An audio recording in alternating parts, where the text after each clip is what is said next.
ایک اسکالر کا کہنا ہے کہ قرآن کی روح سے کھانے پینے کی چیزوں کے علاوہ صرف 5 چیزیں حرام ہیں۔ ان 5 چیزوں کے علاوہ اور کوئی چیز حرام نہیں۔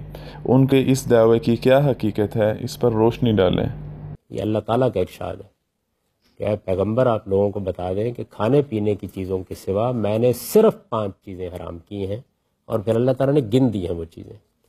فرماتے ہیں میں نے بدکاری کو حرام کیا ہے، میں نے حق تلفی کو حرام کیا ہے، میں نے لوگوں کی جان مال اور عزت کے خلاف کسی اقدام کو حرام کیا ہے، میں نے شرک کو حرام کیا ہے، میں نے اپنی طرف سے کسی چیز کو حرام قرار دینے کو حرام کیا۔